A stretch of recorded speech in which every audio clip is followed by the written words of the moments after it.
Come on in, have a seat. Welcome to another episode of Focus Daily TV.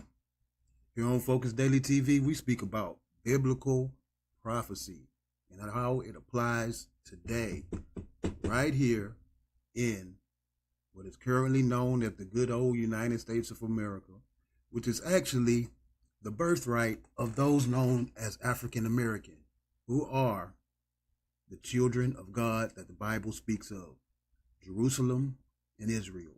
Yesterday we spoke about how corporations became citizens through the 13th, 14th, 15th, 16th Amendment. Today we'll discuss how, rather than continuing to follow the laws of God as it is written we should, we became imprisoned in a corporate beast system, forced to follow their international public order. What is the international public order? I'm glad you asked. I got it right here. Let's begin. International public order. Yeah, we're going to do some more reading today.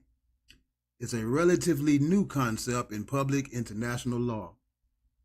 It is a condition where there is a minimum of widespread criminal and political violence, and people can move freely without fear of violence. So let's break that code. International public order is totally against the laws of God. While they may take certain aspects or talking points from the laws of God, these are not the laws that we're meant to follow. So in order to control those who insisted on following the laws of God, they introduced international public order in order to run their beast system of government in the way that they intended, and to classify anybody who refuses to follow their international public order as criminal, political, violent individuals. Let's continue. These treaties establish norms and standards such as the prohibition of killing innocent civilians or torturing others.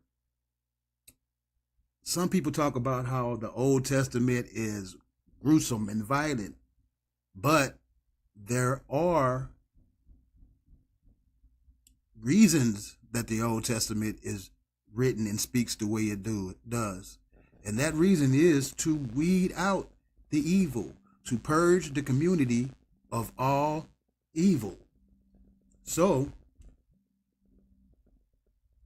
international public order refers to that as torture, killing innocent civilians. But that's a whole nother story. I'm just trying to lay it out and keep it straight.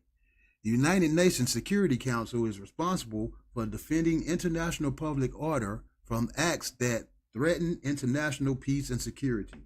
The International Criminal Court is responsible for prosecuting individuals accused of crimes that threaten the world order, the new world order, the world's peace and security.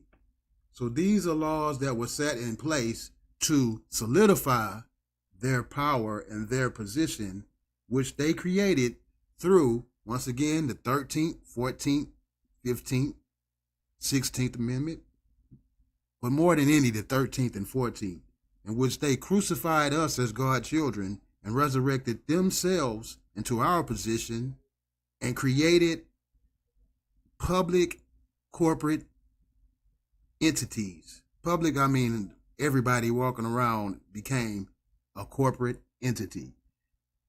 Go check out yesterday's show, part 1. And it'll catch you up with what exactly I'm speaking of. Now we're going to go a little bit into international law, and then I'm going to let y'all get out of here. International law, also known as public international law, the laws of nations. Those nations conspired against God. It's the set of rules, norms, and standards that states and other actors feel an obligation to obey in their mutual relations and generally do obey. All nations conspired against us. Those are those nations. Plain and simple. In international, I think that's supposed to say international relations, actors are simply the individuals and collective entities such as states and international organizations. So, who's really in control of this country? Corporate, international, foreign organizations, or the people? It was meant to be under the control of God's people, the children of Israel. Hit that like button, support the channel, subscribe, hashtag Focus Daily TV. Let's continue. We're going to start right here. Which can make behavioral choices, whether lawful or unlawful. International organizations. Rules are formal, often written. Expectations for behavior and norms are less formal. Customary expectations about appropriate behavior that are frequently unwritten. The unwritten thing is they talking about how to control us, how to place us under the Babylonian law system, the Canaan law system. That's what this actually is, biblically. It established norms for states across the board. It established norms for states across a broad range of domains, including war and diplomacy, economic relationships, and human rights. International law differed from state-based domestic law systems. International laws differ from God's laws that was intended for this land, in that it is primarily, though not exclusively, applicable to states rather than individuals.